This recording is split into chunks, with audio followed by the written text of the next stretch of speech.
हरे कृष्णा, राधे राधे। मैं गौरांगी कृष्णदास थी। आज अपनी एक छोटी सी स्टोरी लेके आई हूँ।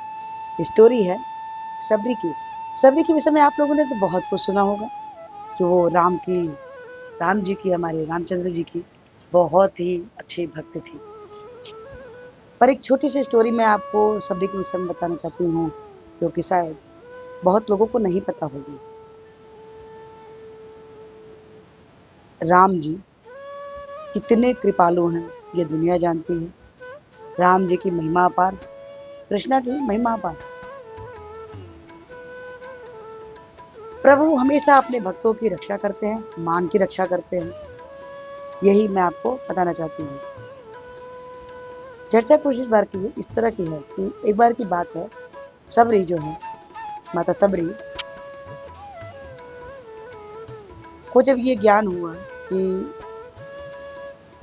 प्रभु राम कौन है, जैसे ही उन्होंने गुरु की आज्ञा पे प्रभु में लीन जप करना, सेवा करना चालू किया। जो सबरी थी वो भिल्ली थी। एक बार की बात है कि वो सोचती थी कि मैं वैष्णव सेवा करूं, पर कैसे होगी।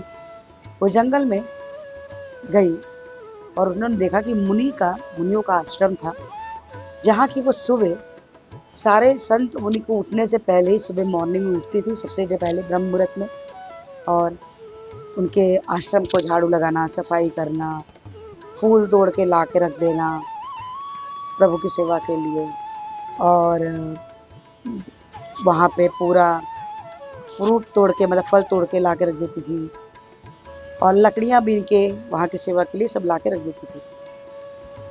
लेकिन जब मुनि के शिष्य उठते थे, साधु संत के जब शिष्य लोग उठे सुबह, तो देखते थे कि ये सब कार्य हुआ रहता था। वो लोग सोचते थे कि आखिर ये कौन करता है, इतना सवेरे कौन उठता है, कौन सा शिष्य उठता है जो कि ये सुबह सुबह इतना सारा कार्य करके रखता है आश्रम में। एक दिन क्या हुआ कि उनके एक शिष्य थे जो कि तबीयत नहीं ठीक थी, तो रात ही नहीं, मतलब 2-2:30 बजे करीब वो उठ गए और आंगन में टहल रहे थे। तभी उन्होंने देखा कि माता सबरी ने पहले झाड़ू बुहारे, फल ला के रखी, लकड़ियाँ बीन के रखी, ये सब कार्य वो माता सबरी कर रही थी। और ये सूचना उन्होंने सुबह उठ के आश्रम के संत को बताया कि प्रभु ऐसी ऐसी बात है। तो उन्होंने क्या किया कि बोला, ये तो जो सारा जो हम इतने दिन से सेवा कर रहे हैं, ये तो गड़बड़ है। मतलब हम सब कुछ तो बिल्ली के हाथ का छुआ हुआ चढ़ा रहे हैं, तो प्रभु कहाँ उसको स्वीकार करेंगे। और जाके वो बिल्ली को बहुत सारा उल्टा सीधा बोले,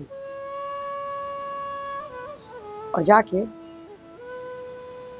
चिमटा लेके गए, उनको मारा, बिल्ली माता को मारा।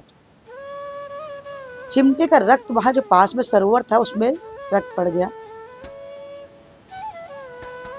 और राम जी ने क्या किया, सबरी का रक्त पड़ने से सरोवर के जल में कीड़े पड़ गए, और कीड़ा पड़ने के कारण अब वो सरोवर पूजा पाठ के लायक नहीं था। तभी राम जी पधारे मुनि के आश्रम में। तो उन्होंने राम जी से बोला, वहाँ के ऋषि ने राम जी से बोला कि प्रभु, हम आपकी इस अभिषेक, आपका जल, हम कैसे आपका पैर धुले, क्योंकि ये सरोवर का जल तो पूरा दूषित हो चुका है, तो इससे हम आपको कैसे पग धोए। आप चाहे तो इसको स्वच्छ कर दीजिए ताकि हम आपका अभिषेक कैसे कर सके। राम जी ने बोला, मैं नहीं कर सकता, मेरे पास ये पावर नहीं है। अरे आप तो प्रभु, आपके पास पावर कैसे नहीं है, आप तो बिल्कुल कर सकते हैं। राम जी कहा, नहीं, आप बिल्ली माता को लेके आइए, उनसे क्षमा मांगिए, वो इस जल को स्वच्छ कर सकती है, मैं नहीं कर सकती। अब जाइए, उनसे क्षमा मांगिए, बिल्ली माता को बोलिए, उसी इस जल को स्वच्छ कर सकती है। बिल्ली माता को सब कुछ पता नहीं। वही संत जो उनको मारे थे वो गए, उनसे क्षमा याचना की, उन्होंने तुरंत क्षमा कर दिया, क्योंकि तो संत प्रवृत्ति की थी, और तुरंत आई। और उसी जल से, जैसे बिल्ली माता ने जल को छुआ, सरोवर के जल को, वो बिल्कुल स्वच्छ हो गया, निर्मल, एकदम निर्मल। फिर उन्होंने राम जी का अभिषेक किया, चरण धोए।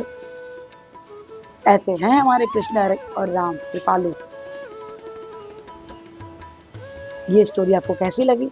अगर अच्छी लगी तो लाइक कीजिए, शेयर कीजिए, सब्सक्राइब कीजिए।